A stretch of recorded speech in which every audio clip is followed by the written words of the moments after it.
Hey guys, it's Daniel here from MOBA.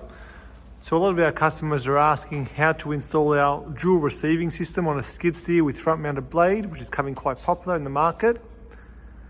So really that can be done either at home by an operator, maybe with some experience, or with an auto electrician, or through one of our authorized dealers. So we'll give you a bit of a walkthrough how that looks. So we've got our two receivers mounted on the pole.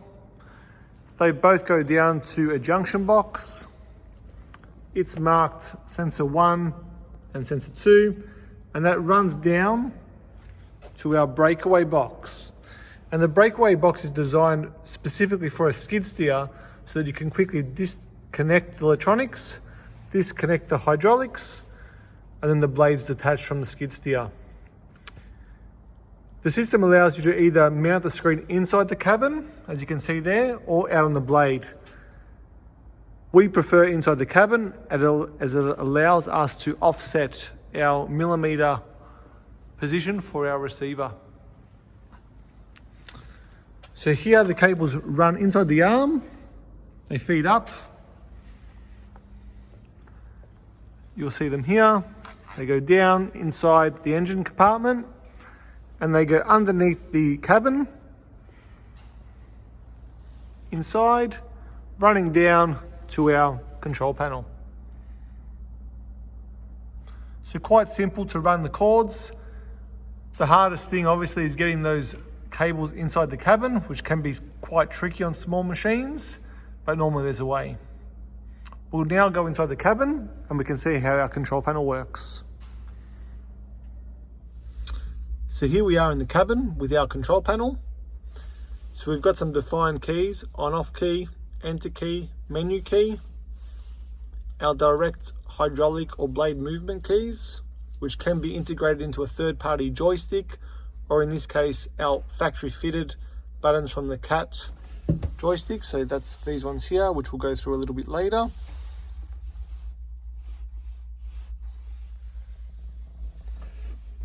Our reference keys, and that allows us to do an offset in millimeters, and some more defined keys on grade, position, electric mast, and reference. So let's switch that panel on. We'll go through its startup routine. We've got some lights there, and those lights correlate to the laser receiver directly. We've got our menu, so we can go into our menu and we can have information for our left side and our right side. And that information is both for what our sensor's doing in terms of accuracy and speed, and our hydraulic settings. So let's take a look at that. Put our hydraulic information. Here is the type of valve. So we've got an IO valve, which stands for proportional current valve. And what we can do there is we can change that setting if needed. So we can go in and we can, for example, change that to a proportional VO valve, which stands for Danfoss, or on-off valve. Simply scroll, press enter, and it takes you back. Then we've got our general settings, and in our general settings we can control the speed of the valve. So we've got our min and max speeds, and they correlate to what the blade's doing. So our min speed is the minimum current needed to move the valve, and then our max speed, or our max percentage, which is the blade movement at its fastest. And if we go further down, we've got some information here, which is manual speed, and that's when we use these buttons, or the buttons on our joystick, how quick the valve will move. Sometimes we like that a little bit slower if we're trying to do some manual grade work. And we'll go to exit. All information from the left side can be copied directly to the right side, so you don't have to input it. However, bear in mind that that could be different from left side to right, so the hydraulic percentages may be different. Then we go down to our sensor setting. And here we've got information like our deadband, or our accuracy. So the receivers that are connected now are true millimeter receivers, and that allows us to really set a 1 mil offset.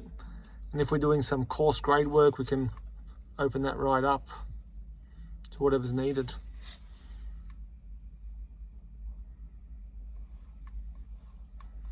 Then we've got our proportional range, and that's really the speed of how the blade's going to perform at a quick button press for the customer. So let's say we're doing some final grade work, we may open that proportional range right up, so the receiver becomes proportional to the whole range.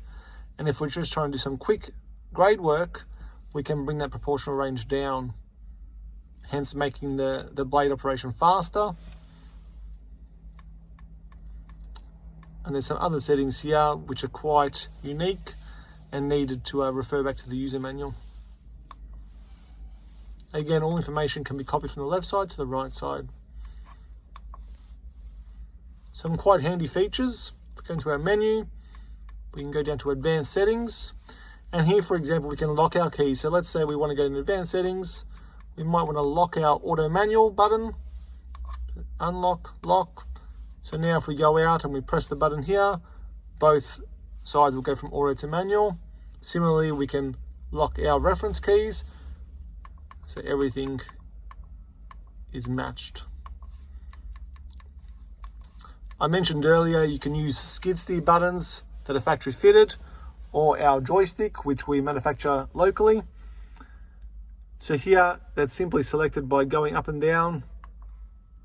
Select the button, enter, and go through all the options that we've got for what suits your workflow best.